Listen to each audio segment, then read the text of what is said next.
பிரபாஸ் கதவன் சேனலை சப்ஸ்கிரைப் பண்ணி bell ஐகானையும் click பண்ணிக்கோங்க. 3 குற்றவியல் சட்டங்களுக்கு எதிர்ப்பு தெரிவித்து அமித்ஷாவிற்கு முதலமைச்சர் மு க ஸ்டாலின் கடிதம் எழுதியுள்ளார்.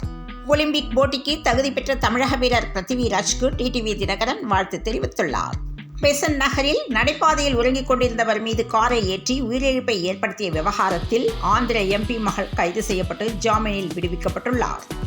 ஒலிம்பிக் போட்டியில் ஆடவர் துப்பாக்கி சுடுதல் பிரிவில் பிருத்திவிராஜ் தொண்டைமான் தகுதி பெற்றுள்ளதாக தேசிய துப்பாக்கி சுடுதல் சங்கம் அறிவித்துள்ளது.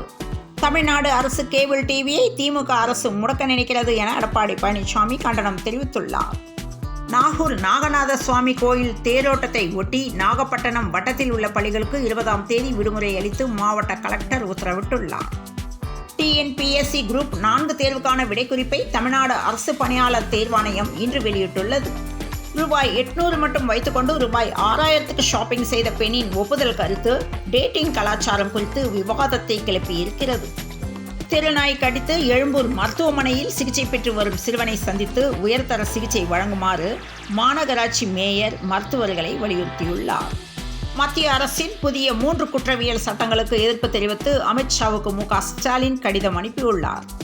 தமிழகத்தில் குடிநீர் தரத்தை மாதந்தோறும் பரிசோதிக்க பொது சுகாதாரத்துறை உத்தரவிட்டுள்ளது.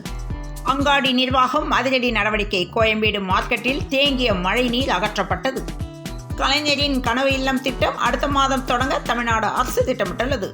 ரயில் விபத்துகளுக்கு யார் பொறுப்பு, நீங்களா ரயில்வே அமைச்சரா என பிரதமர் நரேந்திர மோடிக்கு காங்கிரஸ் தலைவர் மல்லிகார்ஜுன கார்கே சரமாரி கேள்வி எழுப்பியுள்ளார். அரசு கலை கல்லூரிகளில் உடனடியாக நிலையான முதல்வர்களை நியமிக்க வேண்டும் என ராமதாஸ் வலியுறுத்தியுள்ளார். பள்ளிகளில் சாதி அடையாளங்கள் வண்ணக்கயிறுகள் இருக்கக்கூடாது என தமிழ்நாடு அரசுக்கு பரிந்துரை.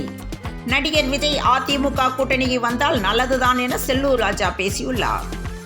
சென்னை மீனம்பாக்கம் பன்னாட்டு விமான நிலையத்திலிருந்து துபாய் செல்லவிருந்த விமானத்திற்கு இமெயில் மூலம் 6வது முறையாக வெடிகுண்டு மிரட்டல் விடுக்கப்பட்டுள்ளதால் பரபரப்பு ஏற்பட்டுள்ளது. வெளி மாநில பதிவெண் ஆம்னி பேருந்துகளில் பயணம் செய்வதை மக்கள் தவிர்க்க வேண்டும் என தமிழ்நாடு அரசு அறிவுறுத்தியுள்ளது. கோவை நூறடி சாலை பாதாள சாக்கடையில் மூடப்படாமல் இருந்த குழியில் பெண் விழுந்து காயமடைந்த விவகாரத்தில் ஒப்பந்ததாரருக்கு ரூபாய் 50,000 அபதாரம் விதித்து மாநகராட்சி ஆணையர் சிவகுரு பிரபாகரன் உத்தரவிட்டுள்ளார். ரேஷன் கடைகளில் தோரம்பருப்பு பாமாயில் தடையின்றி கிடைக்கும் என தமிழக அரசு தெரிவித்துள்ளது. விக்கிரவாண்டி இடைத்தேர்தலில் எந்த கட்சிக்கும் ஆதரவில்லை என தமிழக வெற்றி கழகம் அறிவிப்பு வெளியிட்டுள்ளது. மதுரை அரசு மருத்துவமனையில் செயற்கை கருத்தரிப்பு மையத்தை அமைச்சர் மா சுப்பிரமணியன் துவங்கி வைத்தார்.